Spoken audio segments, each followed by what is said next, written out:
Merhaba, hoş geldiniz. İsmim Deniz Saraç. 22 yıldır banyo mobilyaları üretimi yapıyoruz. Ben de firmanın hem şirket ortağı hem de genel müdürüyüm. Ben üniversitede okurken babam Sabri Saraç şirketin asıl kurucusu. Oğlanın demiş bir geleceği olsun, hani üniversite bittikten sonra bir iş kolunda ilerlesin gibilerinden bir arkadaşıyla ortak olarak giriyor. Tabii işin özünde babam asıl esnaf devrekte. İşin özünde arkadaşı üretimi biliyor. Bu ürünün Türkiye'de bir geleceğinin olduğunu görüyor, düşünüyor. Çok da doğru bir öngörüye sahip gerçekten de. Babamla birlikte bu işe giriyorlar. Denko da buradan geliyor zaten. Deniz'in Deni, Ko da ortağımızın oğlu Koray'ın Ko'su. Fakat 2003 yılı içerisinde tabii ki bu bizim Türk firmaları bazen böyle bir hani ortaklıkta çok da fazla yol alamıyor. Biz de onlardan bir tanesini yaşadık. İlla ki bir anlaşmazlık bir noktada oluyor. 2003 yılında ayrılma kararı alıp Denko'yu babam devam ettirme kararı alıyor. O dönemde de benim üniversitem bitip artık ben de bir fiil başına gelmiş oldum işin. O günden beri de bugünlere getirdik çok şükür. Banyo dolabı dediğim gibi sektörde yeni bir üründü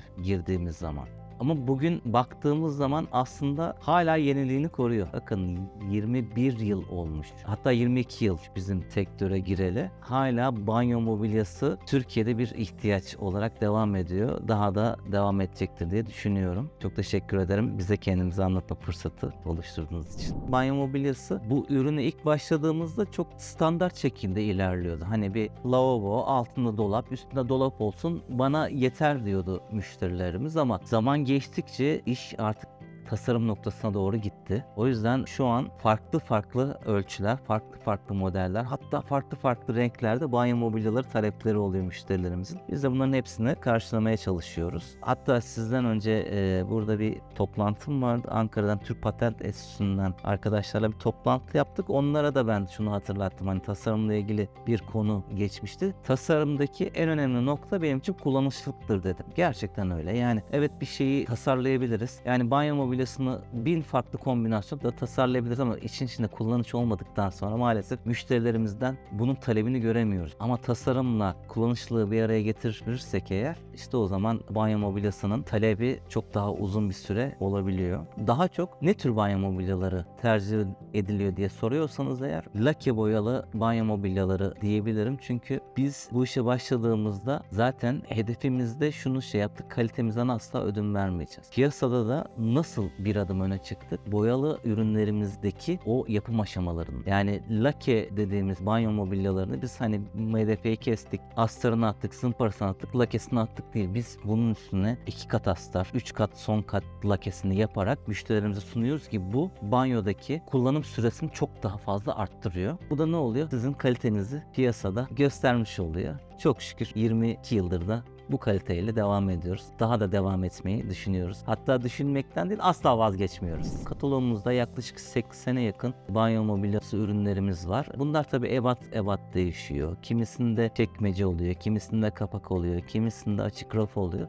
Farklı modeller, farklı ölçülerde, farklı renklerde baktığımızda hiç kolay değil aslında bakmayın. Siz 80'e yakın bir modeli hem tasarlamak, hem üretmek, hem pazarlamak ama çok şükür işin içinde bunları artık biz de öğrendik ve bizim için olmazsa olmazlar ürünü tasarlayıp her yıl müşterilerimize yenilik sunmak. Yurt içinde şöyle ifade edeyim, doğu kısmı haricinde hemen hemen her tarafta varız. Neden doğu kısmında yoksunuz diye soracaksınız mutlaka. Ürünümüz tabii belli bir ebat kaplayan bir ürün. Çünkü alt dolabını, üst dolabını kutuluyorsun, ambalajlıyorsun. Bunun yanında lavabosuyla beraber 3 ayrı şekilde sevkiyatını yapıyorsun. Bu da ne yapıyor? Yani bir nakliye maliyeti sunuyor karşımıza. O yüzden de hani kilometre arttıkça tabii ki rekabet yapabilmek çok daha zorlaşıyor. Ama buradan çıktığımızda Zonguldak'tan Bolu, Düzce, Adapazarı, İstanbul'un birçok noktasında keza İzmir'de dağıtıcı bölge bayimiz var. Eskişehir, Kütahya, Çanakkale, Antalya, Konya ulaşabildiğimiz yerlerde 22 yıldır Denko'nun kalitesini çok şükür tanıttık ve tanıtmaya devam ediyoruz. Ürün grubu bizde ikiye ayrılıyor. Bir Medefelam dediğimiz bir ürün grubu var. Bunun yapım aşaması biraz daha hızlı oluyor lake grubuna göre. Burada önce panel ebatlama makinelerimiz var. Burada ölçüler girilerek arkadaşlarımız ebatlarıyla kesimlerini yapıyorlar. Buradan CNC makinesine gidip delikleri deliniyor. Varsa kanalları açılıyor. Buradan bantlama makinesine gidiyor ve ürünümüzün köşe dediğimiz kenarları bantlanıyor ki ürün bir bütün haline geliyor. Oradan işlemleri biten ürünlerimiz artık alt dolap ve üst dolap olarak ikiye ayrılıp arkadaşlarımız onların birleşmelerini yapıyorlar. Birleşmelerini yaptıktan sonra kutulayıp sevkiyat alanına ya da stoğa doğru yönlendiriyorlar. Bir de lake grubu dediğimiz ürün grubumuz var. Bu da önce panel ebatlamada arkadaşlarımız ölçülere göre kestikten sonra kimisinde el işçiliği var, motifli mobilyalarımız var. Kimisinde düz parça olup da zımpara yapılmaya giden ürünlerimiz var. Onlar bir önce zımpara aşamasından geçiyor, sonra üzerlerine astar boyası atılıyor, sonra tekrardan bir zımpara işlemi gerçekleşiyor. Sonra o kuruma yaptıktan sonra son kat boyamaya gidiyor. Son kattan sonra belli bir dinlenme, çünkü boyanın dinlenmesi, kuruması lazım. Kurumazsa o şekilde gönderirseniz, bunlar hep bir tecrübe, işte yaşanarak bunları öğrendik. Ne yapıyor? Kutuya yapışıyor, ambalaja yapışıyor, yok parmak izi yapışıyor. Mecbur dinlendirmek zorundayız o parçayı. Kuruduktan sonra arkadaşlarımız montajını yapıp kutulayıp sevkiyat ya da stok alanına gönderiyorlar. Bu şekilde aşamalardan geçiyor. Baktığınız zaman hani bir banyoya girdiğiniz zaman banyo dolabını bütün halde görüyorsunuz ama arkasında koca bir emek var. O yüzden ben bütün çalışanlarıma çok çok teşekkür ediyorum. Hepsinden Allah razı olsun. Şunun çok iyi farkındalar. Bir ürünü üretirken kendilerinin de bir tüketici olduğunu unutmadan o ürünü imal ediyorlar. Bu da bize değer katıyor. Şimdi bizim ana maddemiz, ham maddemiz zaten medefe. Banyoda kullanılan bir malzeme olduğu için sunta daha çok modüler mobilyada kullanılan bir malzeme. Banyoda rutubetin ve suyun fazla olmasından kaynaklı çok tercih edilmiyor. O yüzden biz de bu işe başladığımız andan itibaren her zaman medefe kullanmışızdır. Medefenin de tabii ki yoğunluğa göre bir kalite çeşitliliği var. Biz her zaman en üst noktadaki kalite neyse onu kullanmaya çalıştık. Asla vazgeçmedik. Bir alt kalite kullanmadım. Tabii kullanmak zorunda kaldık. Çünkü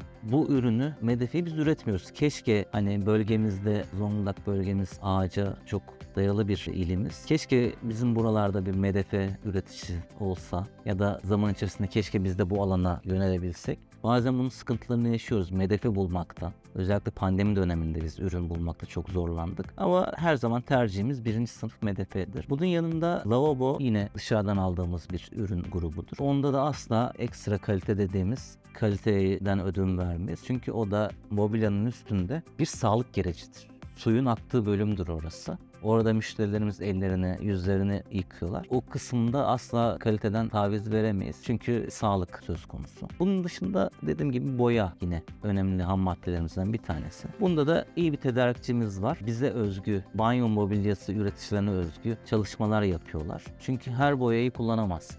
Rutubete dayanamaz, sararma yapar, çatlama yapar ama bunlara karşı mukavele kuvvetli bir ürün grubu kullandığınızda ürünün de kullanım süresini uzatmış olursunuz. O bakımdan orada da kesinlikle kaliteden asla taviz vermeden yola devam ediyoruz biz. Türkiye'de mobilya çok eskiden gelen bir kültürdür ve hepimiz bu toplum içinde yaşıyoruz. Belli bir zaman içerisinde yaşalıp gidiyoruz. Şöyle geriye dönüp baktığımızda eskiden mobilya grubunda bu kadar makineleşme yoktu, bu kadar teknoloji yoktu ama farklı bir tasarım, farklı bir kalite vardı. Her zaman deriz ya, mobilyada böyle eskitme, eski tarzları böyle ararız, anarız, bulduğumuz zaman kaçırmamaya çalışırız. Mobilyacılık Türkiye'de tabii ki zaman içerisinde çok büyük gelişme sağlayan sektörlerden bir tanesi. Ama burada hep düz olarak ben ilerlediğini düşünüyorum. Biraz böyle bir ağaç tarzında, kereste ağaç tarzında mobilyacılığın biraz daha gelişmesi gerektiğini düşünüyorum. El işçiliği. Yani böyle bir insanın duygularını mobilyaya yansıtabildiği bir işten bahsediyorum. Çünkü eskiden yaşadı var bunlar. Eski mobilyalar böyle bir hani taş gibi dersiniz ya, o şekilde. Asla çok büyük üreticilerimiz var, firmalarımız var. Kalitesiz demiyorum. Sakın kimse yanlış anlamasın. Demek istediğim o el işçiliğinin farklılığını anlatmaya çalıştım size. Ama Türkiye'de mobilyacılık çok çok iyi bir noktaya geldi. Dünyada da iyi bir ihracat oranı olduğunu düşünüyorum. Bize dönüp baktığınızda da biz diğer mobilya üreticiden farklı bir sektördeyiz. Biz banyo mobilyası üretiyoruz. Evet, ürün grubumuz mobilya, makinemiz, mobilya makinesi, ham maddemiz, mobilya ham maddesi ama hitap ettiğimiz sektör inşaat sektörü. Çünkü banyoya ait seramiğinin, duşakabinin, musluğun olduğu bir sektör. Bizim bu konuda biraz daha yol almamız lazım. Mobilya sektörü biraz daha ilerlemiş noktada. banyo mobilyası. Biraz daha böyle bir 20 yıl geçse de hala böyle bir yeni gibi algılanıyor. Hala böyle bir ürün grubunu çok iyi olarak analiz edememiş, ettirememiş firmalarımız var. Buna bizler de dahiliz. Yani 22 yıl olmuş ama hala kat etmemiz gereken yol var. O yüzden daha çok yatırım yapmamız lazım. Daha çok çalışmamız lazım. Şimdi banyo mobilyasında biz bu işe başladığımızda çok fazla bir üretici yoktu. Zaman içerisinde işte bunun merdiven altısı da çok fazla yayılmaya başladı. İşte ciddi yatırımı yapan firmalarımız da yayılmaya başladı. Üretimini devam ettiremeyen firmalarımız da oldu büyük. Bir rekabette haksız bir konum var. Ne var burada? Ciddi yatırım yapan firmalarımızın yanında merdiven altından ilerlemeye çalışan firmalar aynı ortamda rekabet ediyor olması tabii ki burada yatırımını düzgün yapan firmalarda bir haksız rekabete yol açıyor. Hala da açmıyor mu değil, açıyor. Ben bunu yıllar öncesinden söylemiştim aslında. Banyo mobilyası konusunda bir derneğin kurulması lazım. Çünkü Türkiye'de önceden 3'tü 5'ti banyo mobilyası üreticisi ama şu an belki 100'ün üstünde,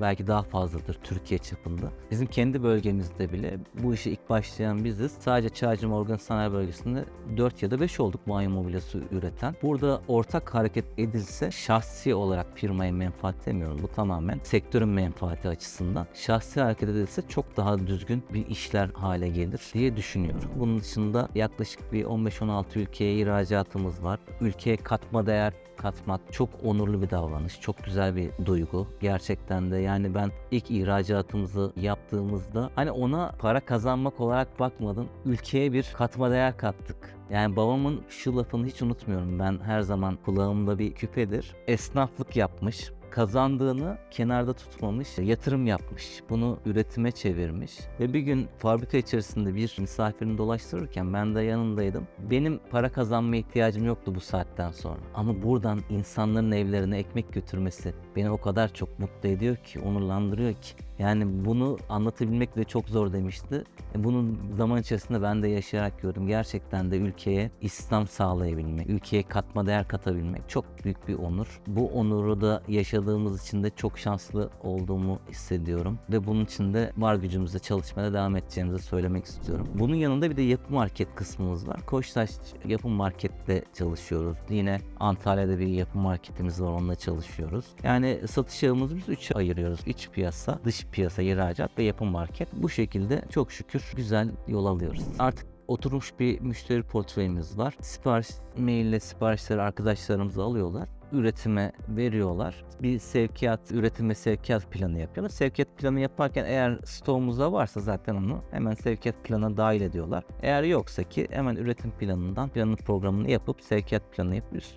Müşterilerimiz de bunun sevkini gerçekleştiriyorlar. Bu şekilde bir program dahilinde ilerliyoruz. E-ticaret son zamanların bence en güzel bir satış platformu alanı. Biz her yıl İstanbul'da Unisera Banyo ve Seramik Fuarı'na katılıyoruz. Büyümemizin önemli etkenlerinden bir tanesi de bu fuarda yer almak. Çünkü bu fuar sizi pazara tanıtıyor. Pazara ayağınıza getiriyor. Siz orada standınızı kurup ürünlerinizi sergilediğinizde yurt içi ve yurt dışından gelen bütün tüketiciler orada sizin ürettiğiniz ürünün hem kalitesini hem görselliğini birebir görüp sizinle birebir diyaloğa girip bağlantı yapıp çalışmaya başlayabiliyor. Bugüne dönüp baktığımızda e-ticaret de aslında bir nebze buna benziyor. Bütün pazara, dünya pazarına orada kendinizi gösterme imkanı sağlıyor size.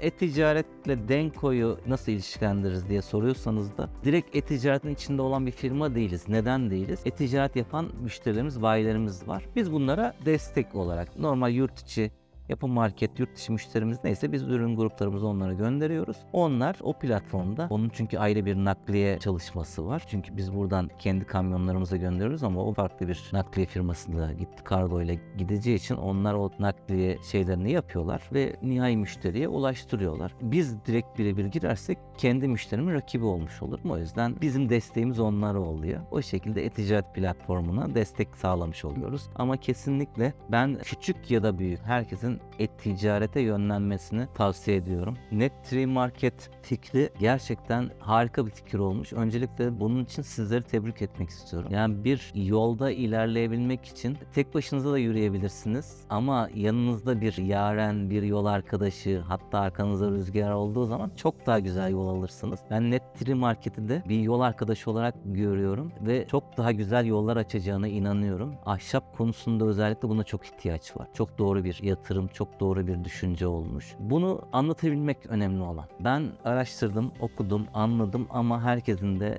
bir araştırmasını tavsiye ediyorum. Benim bu konuda anlatmam gerekiyorsa seve seve anlatırım. Sizlerin de anlatacağına inanıyorum. Güzel bir çalışma olmuş. Gerçekten tebrik ediyorum. Net3 Market'in ve yarenlerin yolu açık olsun diyorum.